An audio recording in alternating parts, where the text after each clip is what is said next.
제가 항상 바라고 소망하는 말씀이 정말 내가 바라는 제 목회 사역에 바라는 말씀이 어디냐면 바로 오늘 본문 봤던 12절 말씀입니다. 저는 목회할 때 이런 교회가 되기를 원하는 47장 12절 말씀입니다. 오늘 말씀은 되살아나리라 이런 제목을 같이 은혜를 나누고자 합니다. 되살아나리라. 그러면 되살아나리라. 되자가 앞에 하나 붙었잖아요. 그러면 그 전에는 뭐예요? 죽었다는 소리 아니에요? 죽었다는 거. 그런데 죽었는데 되살아나리라 이렇게 해서 한 단어가 되어버렸어요. 완전히 동사이지만 되살아나리라 하면서 명사처럼 완전히 단어들이 확 바뀌어버리는 분위기를 우리에게 확실하게 주고 있습니다. 오늘 특별히 에스겔서 47장 1절을 보면 같이 봅니다.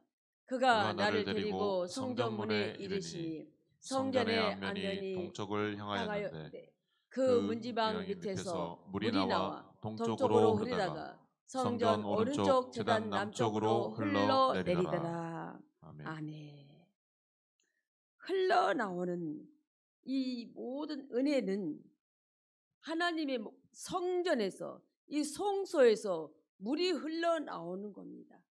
흘러나오는데 이 흘러나오는 것 때문에 많은 것이 많은 생물이 많은 것들이 살아나는 되살아나는 이 역사가 여기서부터 시작을 하는 겁니다. 구원은 택하고 모든 자에게 하나님은 주어졌습니다. 구원은 만물을 풍요롭게 하고 소성시켜주시는 하나님께서는 바로 우리에게 성소에서 흘러나오는 그 물을 통해서 주어짐을 보고 느끼고 깨닫게 합니다. 성소에서 흐르는 이 물이 흘러가는 데마다 많은 사람들이 바로 살아난다는 것은 생명을 살아나니까 그 물을 먹는 거 바로 생명수입니다. 이 생명수를 먹는 자만 모든 은혜 속에서 하나님께서 잘나고 똑똑하고 이쁘고 잘생기고 잘 믿고 해서 주신 것이 아니라 하나님은 남녀노소를 불문하고 하나님께서 택한 자들에게 구원의 생명수를 주시는데 바로 그리스도께서 주인 되신 교회에서는 바로 이 구원이 만물을 주관하신 하나님께서 우리에게 생명수로 주시는데 어디서? 성소에서 흘러나오는 그 물, 그 생명수를 흘러가는 곳마다 되살아나는 그 역사를 말씀해 주고 있습니다. 오늘 이 물이 흘러나오는데 세상의 불신자들은 첨단 과학의 힘이 구원을 줄 것이라는 이 생각은 전혀 아닌데도 과학의 힘으로 AI로 로봇으로 힘으로 모든 것이 해결될 것이라는 약간의 착각을 가진 사람들이 오늘날에 좀 있는 것을 우리가 느껴보고 깨닫게 합니다. 구원은 이것과 과학의 힘과는 전혀 무관함을 말씀합니다. 오늘 이렇게 주시는 그 말씀 같아 보면은 하나님께서 우리에게 주시는 이 모든 것은 강 좌우편에 나무가 심이 많더라 했습니다. 심이 많더라. 강 좌우에 7절 보면 심이 나무가 많더라 했습니다. 나무가 많다는 것은 살기 좋다는 곳입니다. 토질이 좋고 경작하기 좋은 곳이기 때문에 짐승도 키울 수가 있고 농사도 지을 수 있는 곳이라는 것입니다. 이렇게 나무가 심이 많은 곳은 우리가 인간이 살기도 적당한 장소입니다. 그런데 오늘도 우리에게 주어지는 이 모든 것을 보면 생명수가 흐르게 되는 그 수많은 것들이 좌우에 나무가 심이 많더라고 했는데 그것뿐만 아니라 오늘 우리에게는 쓸모없이 보이는 사람에게까지도 하나님은 우리에게 복음을 주셔서 영생과 더불어 새로운 삶을 우리가 살아갈 수 있도록 이 복음의 능력을 누구에게 주는 것이 정해진 게 아니고 와서 성소에 와서 생명수를 마시는 자마다 그 생명수를 마시는 자마다 되살아나는 놀라운 복음의 능력을 증거할 수 있는 그 믿음의 생명수가 우리에게 부어지는 겁니다. 이렇게 주어지는 그 말씀 안에 보면 생명수가 흐르게 되므로 수많은 물고기들이 살게 된다고 말씀합니다. 수많은 물고기들이 이 강물이 흘러 들어가므로 바닷물이 되살아나겠고 9절을 봐요. 이 강물이 이르는 곳마다 번성하는 모든 생물이 살고 또 고기가 심이 많으리니 이 물이 흘러 들어가므로 바닷물이 되살아나겠고 이 강이 흐르는 각처에 모든 것이 살 것이며 있습니다. 바닷물이 되살아나겠다는 말씀은 그 전에는 생명수가 흘러가기 전에는 바닷물이 모든 생물이 살 수가 없는 바다라는 겁니다. 바로 우리가 너무 많이 아는 사해바다를 가리킵니다. 사해바다는 소금의 염도가 너무 높아서 어느 생물도 살 수가 없습니다. 전혀 못 사는 곳입니다. 그런데 이 사해바다로 오늘도 이 생명수 물이 흘러 들어가니까 사해바다가 되살아났다고 말씀합니다. 되살아남으로 해서 거기가 많은 생물이 살고 물고기가 살고 생물이 살 수 있는 완전히 바뀌어버리는 이 상황을 말씀하고 있습니다. 지금 현대에 이렇게 생명수가 흘러가서 완전히 바뀌어지는 역사가 일어나는 것은 오직 하나님의 힘 아니고는 하나님의 능력 아니고는 하나님 아니고는 어느 누구도 바꿀 수가 없습니다. 되살아나게 할 수가 없습니다. 오늘도 보면 우리에게 주는 말씀들을 보면 10절 보면 또 이 강가에 어부가 설 것이라고 말합니다. 사해바다가 그 이 강물이 흘러가니까 강물이 되살아나서 생물이 살 수 있게 되니까 물고기가 거기 있다 보니까 어부가 고기 잡으러 사해바다로 모이는 겁니다. 그 강가로 어부가 고기 잡으러 오는 것입니다. 그 고기가 각기 종류를 따라 큰 바다의 고기같이 심이 많으려니와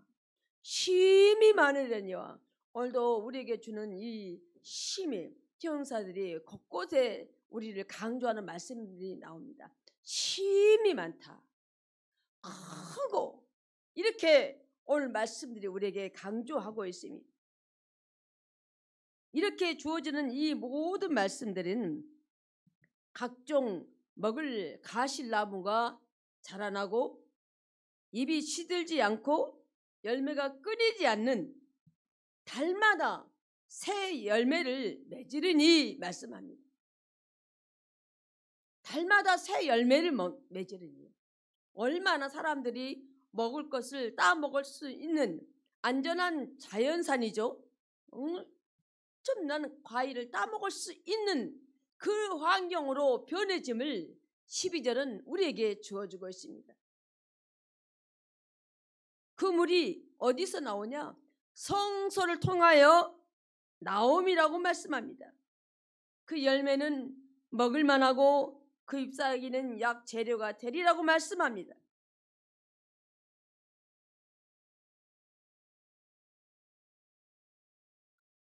여호수아서 22장 10절에서 11절을 보면 루벤 자손과 갓 자손과 므낫세 반 지파가 가나안 땅 요단 언덕가에 이르자 거기서 요단가에 제단을 쌓았는데 보기에 큰 제단이었더라. 이스라엘 자손이 들은즉 이르기를 루벤 자손과 갓 자손과 므낫세 반 지파가 가나안 땅의 맨 앞쪽 요단 언덕가 이스라엘 자손에게 속한 쪽에 제단을 쌓았다 하는지라. 아멘. 이 분쟁이 오해가 살 일들은 우리는 안 해야 되는데 나도 모르게 정말 선한 생각으로 선한 마음으로 했는데 그게 다른 사람한테는 오해가 생길 수가 있는 문제들이 우리는 살면서 생깁니다. 그로 인해서 나라들은 어떻습니까? 분쟁이 생겨서 결국은 전쟁을 일으키고 있죠. 그런데 오늘 여기서 바로 분쟁이 일어나는 거, 오해를 일으키는 것들이 나오고 있습니다. 로마서 3장 11절은 깨닫는 자도 없고 하나님을 찾는 자도 없고 생명수를 먹지 않는 자, 생명수를 찾지 않는 자, 생명수를 먹으러 성소에 오지 않는 자들은 깨닫는 자도 없고 하나님을 찾는 자도 없다고 말씀합니다. 뿐만 아니라 로마서 3장 23절은 모든 사람이 죄를 범하였으며 하나님의 영광에 이르지 못하더니. 아멘. 죄를 범하면 하나님의 영광에 이르지 못한다는 말씀을 우리는 너무 많이 들어 알고 있습니다. 그런데 믿음은 아는 것이 문제가 아니라 아는 것으로 있는 것이 아니라 믿음은 내 마음에서 그거를 깨닫는 이게 필요한 겁니다. 우리 주님은 아는 것을 우리 주님이 인정한 게 아니라 우리의 마음으로 믿어 깨닫는 것을 말씀합니다. 그래서 우리 주님은 우리의 항상 마음밭을 보시는 겁니다. 우리의 심령을 보시는 겁니다. 요한계시록 22장 1절에서 2절 보면 또 그가 수정같이 맑은 생명수의 강을 내게 보이니 하나님과 및 어린 양의 보좌로부터 나와서 길 가운데로 흐르더라. 강 좌우에 생명나무가 있어 12가지 열매를 맺되 달마다 그 열매를 맺고 그 나무 잎사귀들은 만국을 치료하기 위하여 있더라. 아멘. 모든 생명의 근원이신 바로 그분이 우리 안에 임재하게 되면 죽음까지도 정복하게 됩니다. 모든 근원이신 그분이 내 안에 오셔서 내 안에 임재해 계시면 우리는 뒤로 후퇴하는 법이 없습니다. 담대함이 생깁니다. 강함이 내게 생깁니다. 성령이 내게 임재했기 때문에 두려운 것이 없는 겁니다. 막히는 것이 없습니다. 큰 산이 무너져서 평지가 되고 골짜기가 메꿔지고 사막에 강이 생기고 들에 길을 내는 이 모든 역사가 성령이 내게 임재한 사람에게, 성령의 기름 부음이 내게 들어와 임재된 사람에게 이 모든 역사가 일어나는 겁니다. 요한복음 4장 14절은 우리 주님 말씀합니다. 내가 주는 물을 마시는 자는 영원히 목마르지 아니하리니 내가 주는 물은 그 속에서 영생하도록 솟아나는 샘물이 되리라. 아멘. 우리 주님은 이제는 너희들이 영원히 목마르지 않는, 내가 주는 물은 영원히 목마르지 않는 샘물이라고 말씀합니다. 생명수가 우리 주님이 주신다고 말씀하시고 계십니다.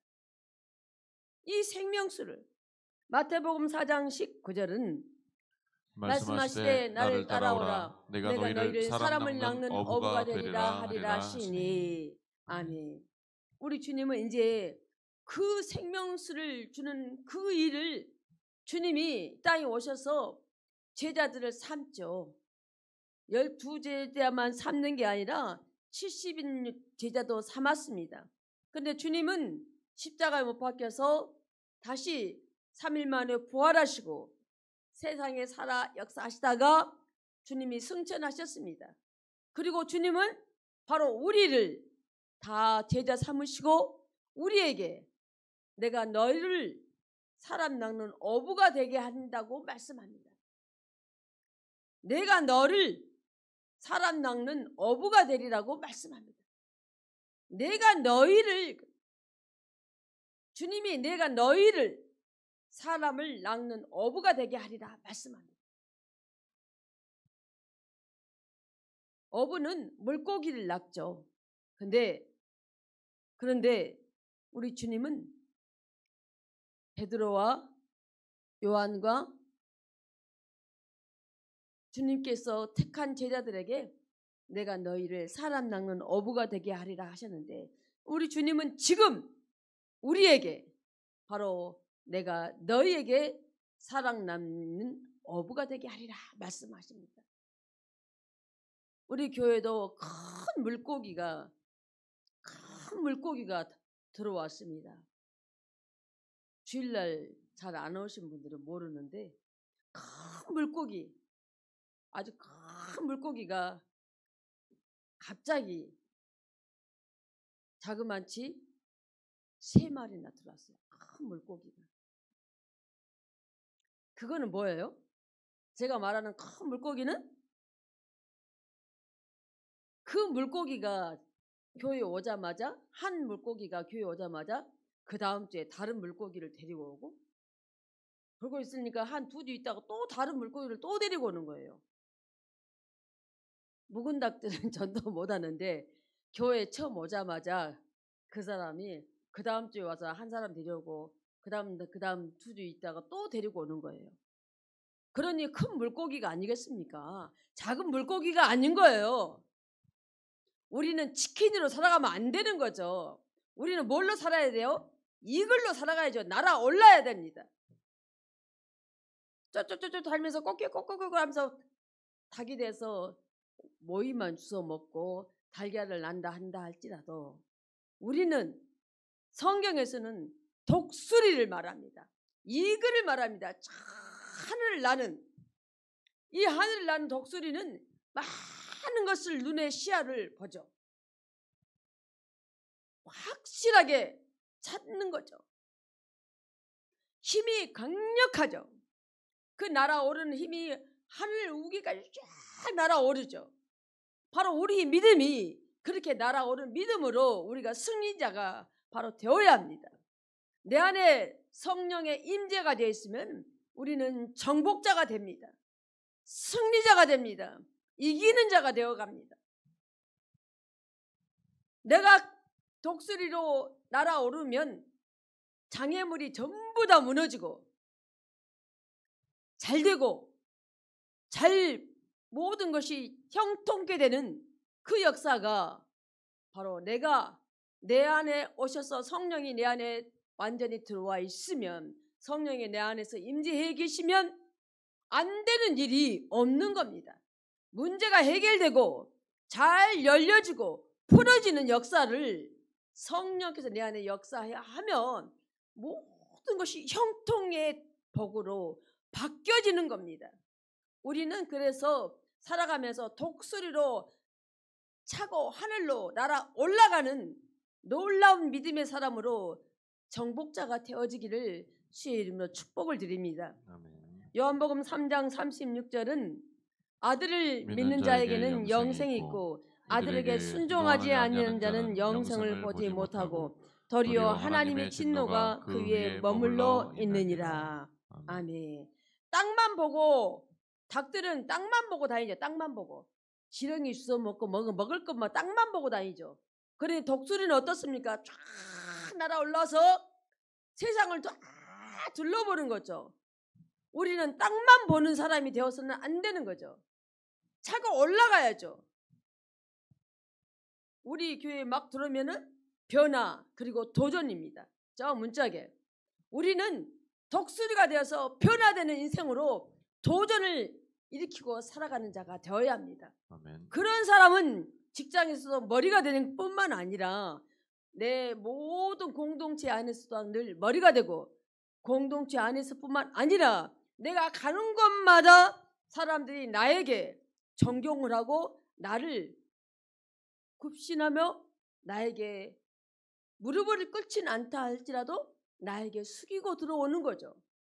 여러분이 닭이 아니라 치킨이 아니라 이글로 독수리가 되기를 주의 이름으로 축복을 드립니다. 아멘. 요한복음 3장 17절은 하나님이 그 아들을 세상에 보내신 것은 세상을 심판하려 하심이 아니요 그로 말미암아 세상이 구원을 받게 하려 하심이라. 아멘. 우리 주님이 오신 목적을 확실하게 우리에게 주어주고 있습니다. 우리 주님이 우리에게 오셔서 내가 세상 심판하러 온 게 아니고 내가 구원을 받게 하려고 오셨다는 것을 확실하게 우리에게 심어주십니다. 창세기 2장 17절은 선악을 알게 하는 나무의 열매는 먹지 말라. 내가 먹는 날에는 반드시 죽으리라 하시니라. 아멘. 아까 에스겔 47장 12절은 그 열매가 어떻다겠습니까? 정말로 그 열매가 먹을만하고 잎사귀는 약 재료가 된다고 했습니다. 그런데 창세기에서는 하나님이 아담과 하와에게 먹으면 저 선악과 먹으면 죽는다. 그냥 죽는 것이 아니라 반드시 죽는다 했습니다. 잔깨를 뿌리면 안 되죠. 깨를 부리면 안 됩니다. 하나님이 반드시 죽는다 했는데 하와는 죽을까 하노라 까자를 갖다 붙였어요. 속임수를 쓰면 안 됩니다. 잔깨를 부리면 안 됩니다. 요즘 사람들은 아주 나만 모른다고 생각하면 큰 착각입니다. 요즘 사람들은 전부 다 분별하고 그 사람이 무슨 말 하면 아, 저 사람이 왜 저런 말을 하는구나 하고 다 알아챕니다. 나를 유혹하는 말인지 나를 망하게 하는 말인지 나를 살리는 말인지를 모두가 그 사람 마음을 파고 들어가 알고 있다는 것입니다. 남을 속이려고 하면 하와는 바로 뱀에게 넘어가잖아요. 아무 까닭 없이 친절을 나에게 베풀 때는 뭔가 의심 없이 다가갈 필요가 없죠. 일단은 우리는 선을 있어야 되죠. 선을 까닭 없이 나에게 친절을 베푸는 사람들이 있어요. 그 사람은 한 번에 두 번에 세 번에 계속 하다 보면은 그 사람이 나를 신뢰하면 그때부터 어떻게 해요? 이제 사탕을 던지면서 유혹을 하는 거죠. 그렇게 해가지고 같이 투자해서 쫄딱 망하는 사람이 얼마나 우리 주변에 있습니까? 아주 깡통 찬 사람이 정말 많죠. 신뢰를 할 만한 사람을 해야지. 한 번 겪고 두 번 겪고 세 번 겪고 네 번 겪고 10번 겪으니까 괜찮아 하거든요. 신뢰할 만하거든요. 신뢰했어요. 그러니까 그때부터 발톱을 깔짝깔짝 가서 파는 거예요. 포도원을 허는 여우가 바로 그가 되는 겁니다. 포도원을 허는 여우는 처음부터 팍 끌고 내리는 것이 아니라 깔짝깔짝합니다. 깔짝깔짝. 댐이 처음부터 팡 터지는 겁니까? 조금만 실눈 같이 눈이 금이 가면서부터 거가 물이 새기 시작하는 거죠. 우리의 삶이 내가 항상 어디를 가든지 나는 당당하고 떳떳하고 살아간다 한다는 것은 내가 세상을 살아가면서 잘 판단하고 분별해야 하지만 무조건 사람을 믿어서도 안 되지만 또 너무 얼마나 주인이 배신당합니까? 가서 소장료를 받으러 보냈는데 자기 농부들을 보냈는데 그 지은 사람들이 소작인들이 어떻게 했습니까? 자기 종들을 어떻게 했습니까? 때리고 결국에는 그 아들까지도 죽이는 일들을 하게 되는 거죠. 누가복음 14장 9절은 이 이후에 만일 열매가 열면 조건이와 그렇지 않으면 찍어버리소서 하였다 하시니라. 아멘.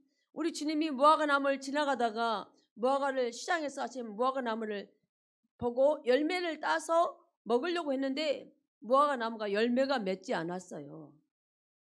무화과 나무 열매가 없으니까 주님이 찍어버리라고 합니다. 찍어서 버리라고 말합니다. 그러나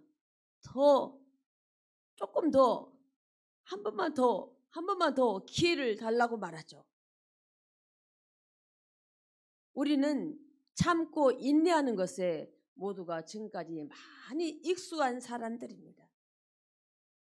인내가 쓰다 하는데 요즘 세상 사람들은 어린이들도 참는 거 잘해요. 어른뿐만이 아니라.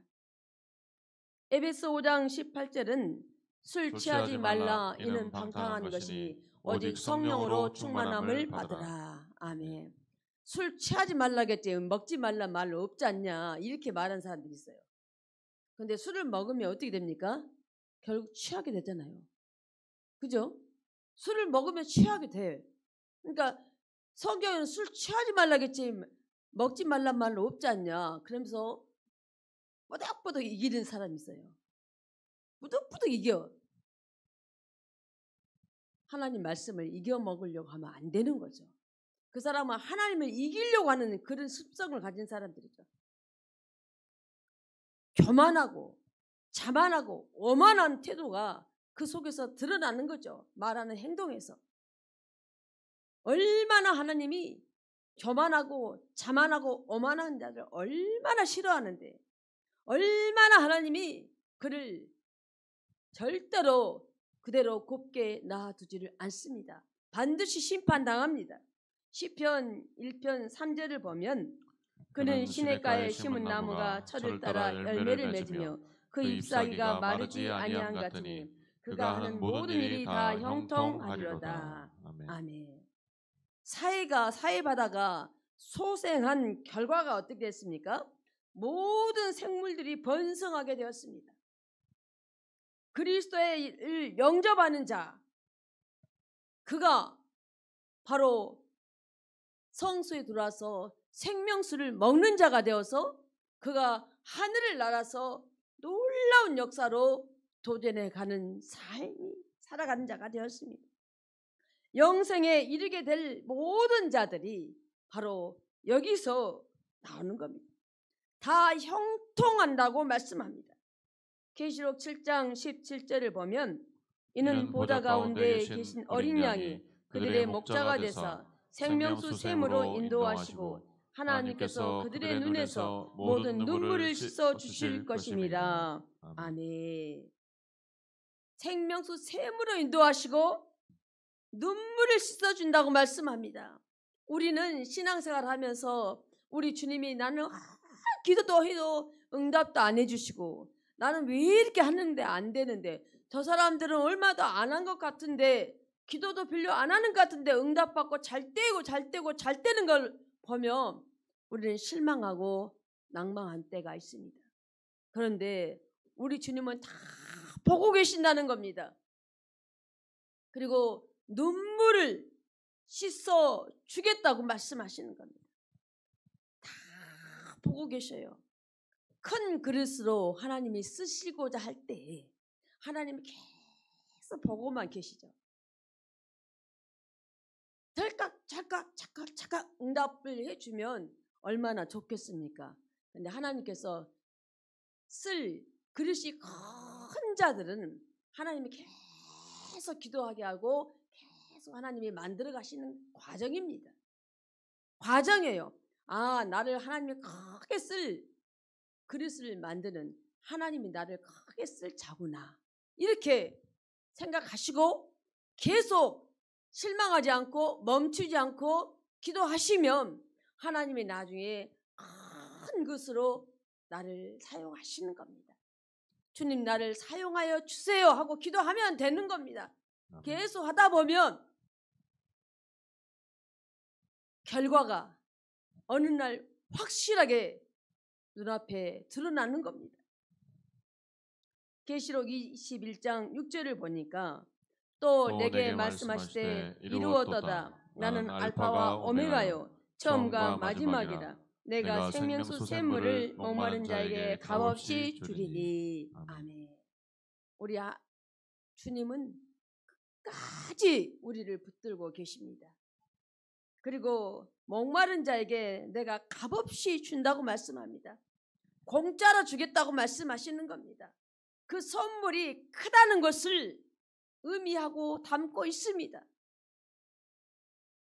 계시록 22장 1절을 보니까 또 그가 수정같이 맑은 생명수의 강을 내게 보이니 하나님과 및 어린 양의 보좌로부터 나와서. 아멘. 생명수의 강을 내게 보여주시는 얼마나 귀한 자입니까? 주님이 귀하고 값지게 쓴 큰 그릇으로 쓰는 자 아니겠습니까? 계시록 22장 17절을 보면 성령과 신부가 말씀하시기를 오라 하시는도다. 듣는 자도 오라 할 것이요 목마른 자도 올 것이요 또 원하는 자는 값없이 생명수를 받으라 하시더라. 아멘. 달마다 새 실과가 열리고 시들지 않고 강 좌우의 나무들이 아주 얼마나 크게 자라고 있는 이 은혜가, 주님의 이 은혜가 내가 그 은혜 안에 거하며 살아가면 내가 성령 충만함을 받고 매사에 의욕 넘치고 풍성한 결실을 맺는 진정한 그리스도인으로 우리의 삶의 결과가 주어짐을 다시 한번 깨닫고 축복의 사람이 되기를 주의 이름으로 축복을 드립니다.